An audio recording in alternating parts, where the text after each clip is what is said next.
Hjertelig velkommen her i Sankt Hans Kirke. Det er dejligt at se så mange af jer, der har lyst til at være her i dag og fejre den nye kormusik sammen med os. Jeg hedder Andreas Wernfeldt. Jeg er formand for Koral, og Koral det er en forening, der laver korkonkurrencer, og det er finale-koncerten, eller priskoncerten, som I er til i dag, Koralkoncerten. Det er anden gang, den bliver afholdt. Vi afholdt første gang tilbage i 2023 og holdt en priskoncert her i 2024, og nu er vi rigtig glade for at stå igen med 5 nye vindere, som alle er til stede i dag. Vi skal høre deres musik for første gang. Vi skal se, hvad for nogle priser de modtager, som ikke er blevet annonceret endnu. Og så skal vi selvfølgelig fejre den nye kormusik sammen og have en god eftermiddag. Heroppe foran, der sidder vores jury, Lille Lacy, Svend Wittfeldt, Bo Holten, Pernille Sejlund og Frans Bak. Der er dem, der har kigget alle de her værker, der er blevet skrevet til koralkonkurrencen igennem, og vurderet og voteret om, hvem der skulle vinde. Det blev gjort tilbage i november, og konkurrencen den er åben for alle under 30, der har lyst til at skrive musik, klassisk kormusik. Og det er som sagt de 5 vindere, som vi skal høre i dag, de 5 bedste værker. Jeg vil ikke sige så meget mere, udover hvordan koncerten forløber. Det står også i jeres program. Vi hører først de 5 værker i koncertrækkefølge, som er rækkefølge, som juryen har udvalgt. Der bliver ikke noget som helst snak indimellem. Vi får lov bare til at høre den gode musik. Så kommer der en pause på 15 minutter. I løbet af pausen, der kan vi uddele publikumsprisen. I har alle sammen fået sådan en lille lagt papir, hvor der står de 5 forskellige titler på. Og der kan I sætte et lille mærke. I kan sætte et lille mærke med en kuglepen, og vi har nogle kuglepen heroppe. Og så i pausen kan I komme op og aflevere det og være med til at uddele årets publikumspris. I anden halvleg, i anden afdeling af koncerten, der hører vi værkerne igen, de 5 stykker musik igen, men denne her gang i prisrækkefølge. Først de 3 bronzepriser, derefter sølvprisen og til sidst guldprisen. Jeg vil ikke sige mere. Rigtig god fornøjelse og velkommen til Aarhus U.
Tusind tak til Aarhus U, og tusind tak til det unge vokalensemble.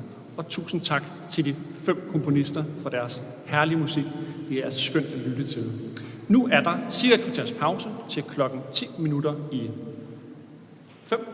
Og i den periode, der kan I lige tage de små sedler, I har fået udleveret, og finde ud af, hvad er jeres favorit egentlig. Og så kan I komme op og putte i min grønne skål her. Og så erklærer vi efter pausen publikumsvinderen. Husk, det er et mærke og kun et, og jeg har kuglebinder op, hvis man mangler det. Efter pausen, så får vi en speciel oplevelse. En oplevelse, man ikke får til særlig mange koncerter, og slet ikke særlig mange korkoncerter, og det er, at man får lov til at høre musikken en gang til. Det er altid specielt det her med live-oplevelsen, når man hører noget, der er fremført lige foran en. Jeg tror ikke, jeg behøver at forklare jer, der sidder her i dag, hvad det er, der er helt specielt ved det. Fordi hvis I ikke allerede forstod det, så sad I her nok ikke. Det er noget, der sker i nuet, og det bliver en stor fornøjelse at få lov til at mærke noget, der sker i nuet en gang til. Og få det samme, men måske anderledes. Nu er der pause. Nå, velkommen tilbage efter pausen. Vi går i gang igen, og det, der skal ske her i anden halvdel, det er, at vi hører alle de 5 værker igen. Jeg kan faktisk se på bagsiden, der står anden afdeling. Vi hører de 5 værker i rækkefølgen. Først de 3 bronzepriser, dernæst sølvprisen, og dernæst guldprisen. Jeg har lige lyst til at sige lidt om, hvad det er, man egentlig vinder. Fordi udover at man vinder at få sin musik opført af Duve og Aarhus U, så er der også en pengepræmie. Der er 5.000 kroner til hver de 3 bronzevindere, 15.000 kroner til sølvvinderen og 30.000 kroner til guldvinderen. Der er 10.000 kroner for den, der vinder publikumsprisen, som vi kender om et øjeblik. Vi er i gang med at tælle stemmerne. Og derudover så får alle de 5 vindere, de får et mentorforløb med en etableret komponist, som skal hjælpe dem med at både gøre dem til dygtige komponister og fremme deres karriere. Vores mission, kan vi kalde det, med Koral, det er at højne niveauet af korkomponister i Danmark. Så rigtig meget af det, vi gerne vil, det er at give tilbage til komponisterne, som gør, at de forhåbentlig bruger mere tid på at skrive kormusik, skriver bedre kormusik og kommer længere ud med dem. Og en stor del af det er jo selvfølgelig, at der er nogen, der gider lytte til det. Så tusind tak, fordi I kommer her og støtter op om et projekt som det her. Jeg vil faktisk ikke sige så meget mere. Jeg vil give ordet til det første af vores jurymedlemmer, som gerne vil motivere den første bronzepris. Her kommer Svend Whitfeldt Nielsen.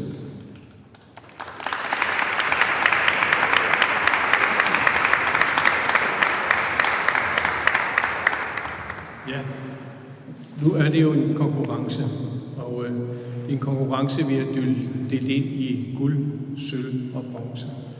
Men som I alle sammen kan høre efter koncerten her, så ligger de 3 værker meget tæt på hinanden.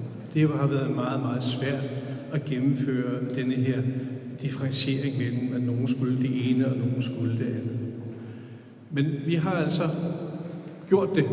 Det skulle vi gøre. Og det jeg skal nu, det er jo så at motivere, hvorfor det var, vi udvalgte det her værk, som vi snart skal høre, til den første bronzepris. Ja, det var et lys, men man hørte ikke nogen vind undervejs, og der var en kirkeklokke, som kunne være vældig fint. Der var mange gode ting. Man kunne længes efter noget flydende, men alle disse ting er i det her værk samlet i en slags blok, i en bouillonterning eller en marmorblok af sorthed, der er skåret skarpt ud igennem harmonik, som på mange måder understreger det lidt filmiske i selve teksten med sit forløb, i gentaget forløb i 3 sorte blokke, der vokser flot og klart frem. Denne masonitmusik blev utrolig tydelig i den fremførelse, vi hørte med koret her. Fordi det mørke, som satsen handler om, det stod lysende klart. Med det ord vil jeg sige tillykke til vores første prisvinder, Magnus Flyt, med værket I mørke.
fået lov til at motivere det andet værk her.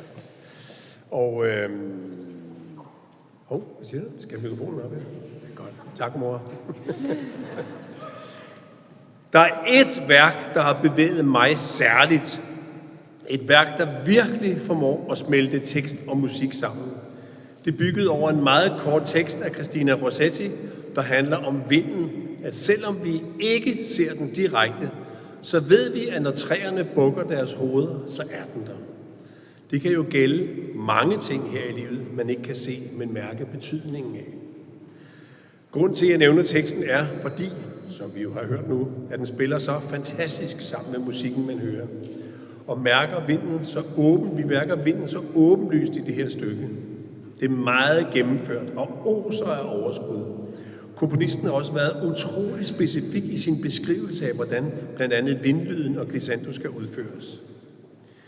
Det blander moderne klange med mere traditionelle, og jeg er imponeret over den måde, man både oplever genkendelighed og bliver glædeligt overrasket undervejs.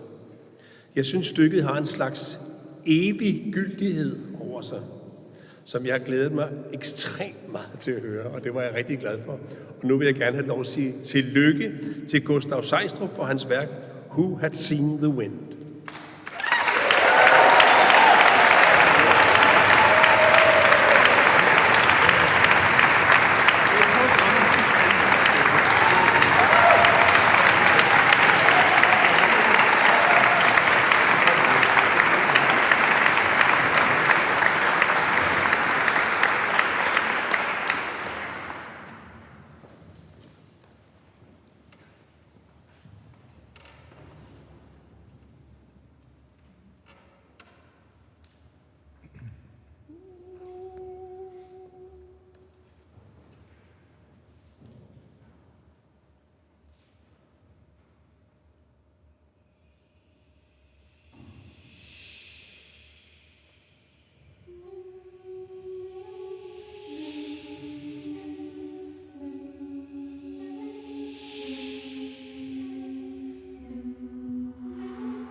Med al sin enkelhed og musikalske fokus på det melodiske og strofiske, stod det korværk, vi skal høre om lidt, igen, ret meget for sig selv, da vi skulle lytte os og læse os igennem alle de her bidrag, der kom ind.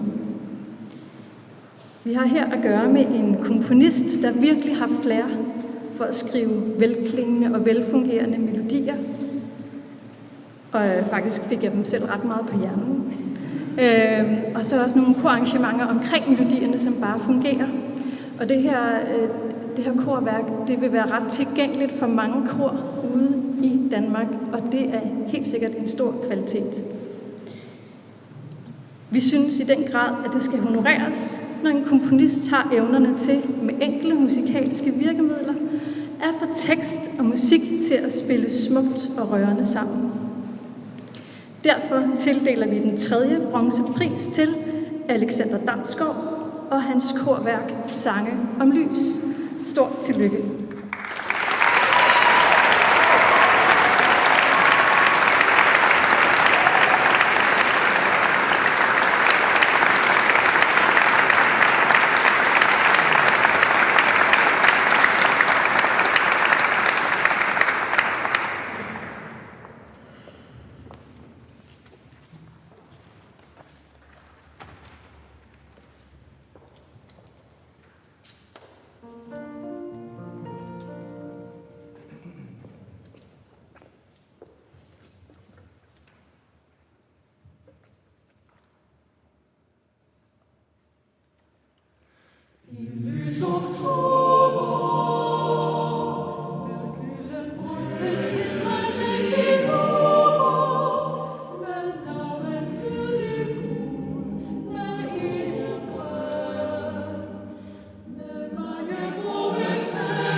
Fandt vi blive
Goddag alle sammen.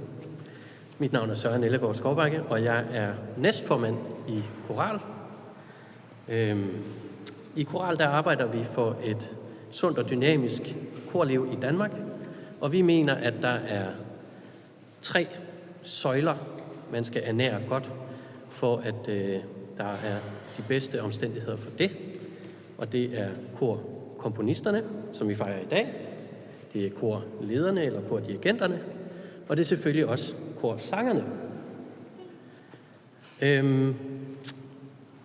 Og så er der også lidt flere jo. Der er jo dem, vi alle sammen gør det for. Jer, som kommer trofast med jeres ører, slået ud og klar til at lytte med.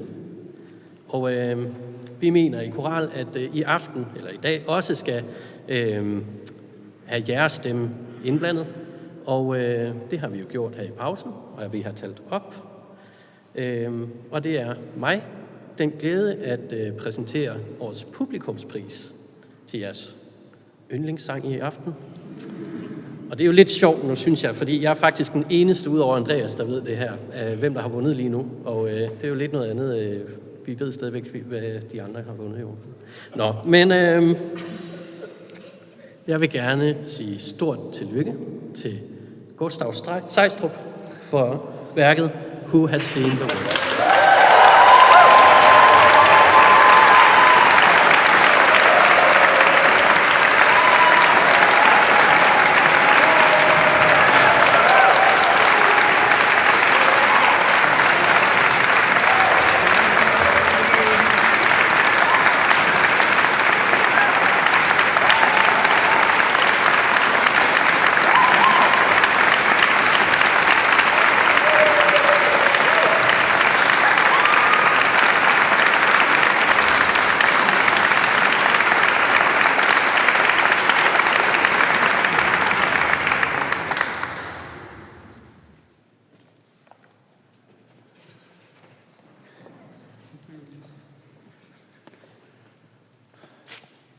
Det er sjovt med den her tradition med at opføre værkerne 2 gange.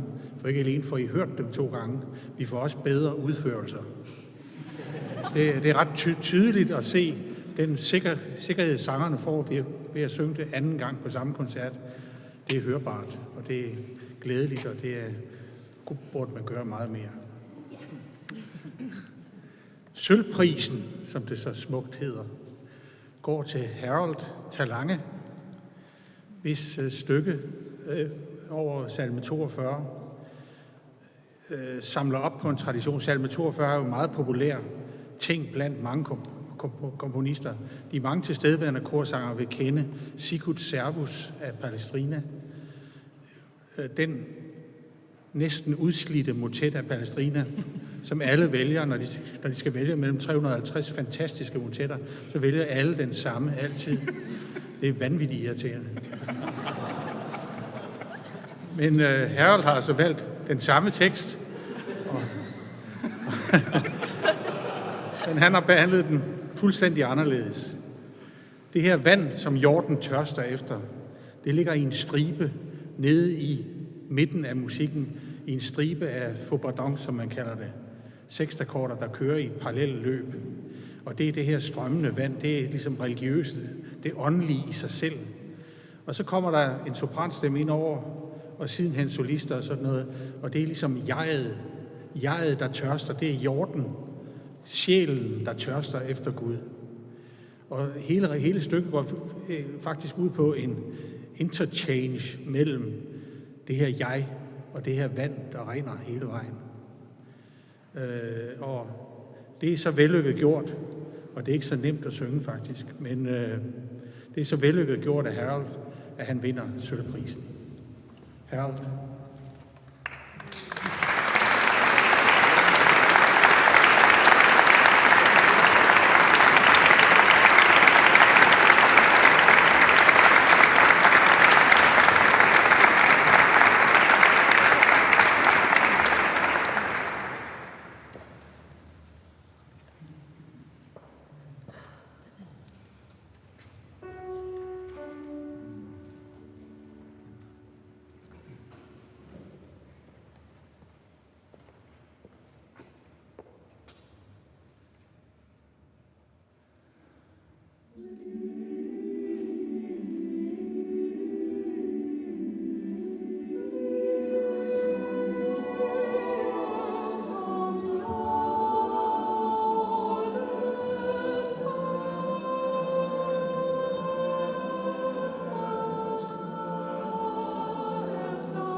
So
Mange gange tillykke til alle komponisterne i den her konkurrence.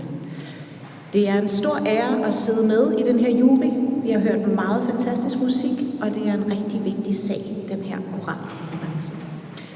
Jeg har fået æren at præsentere den sidste guldvinderprisen. Og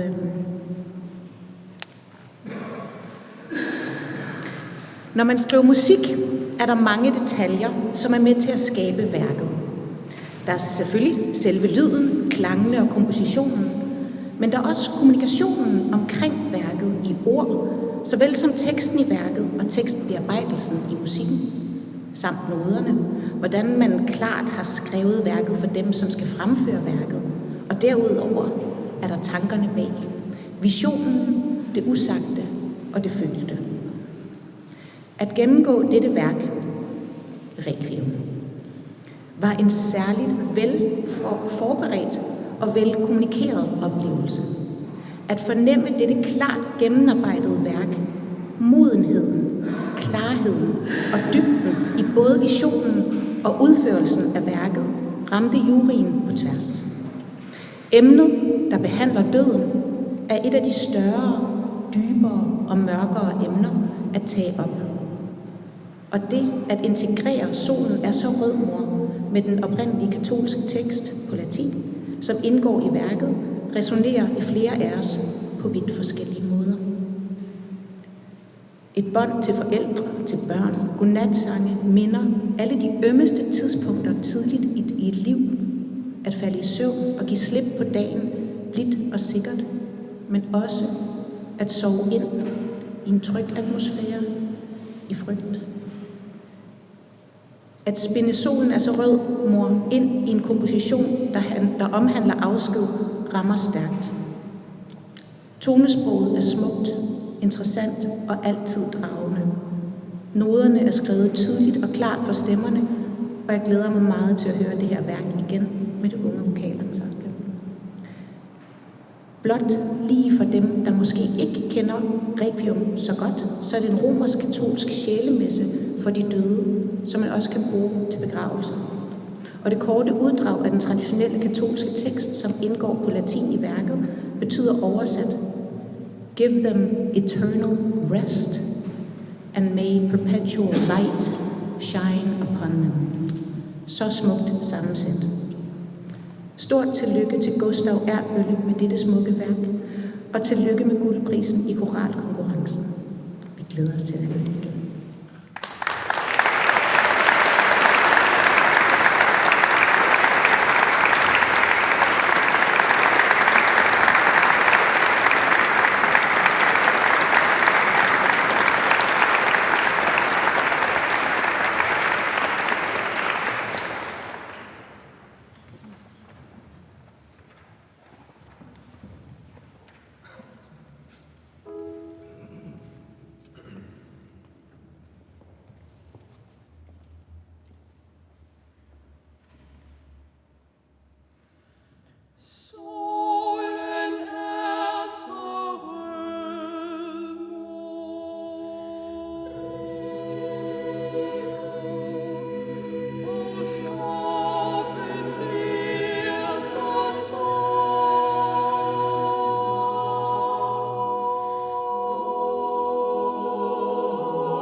komponisterne.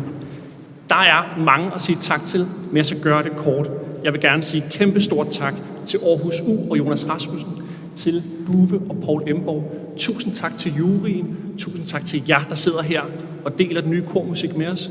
Tusind tak til alle komponister, der har sendt noget ind til Choral.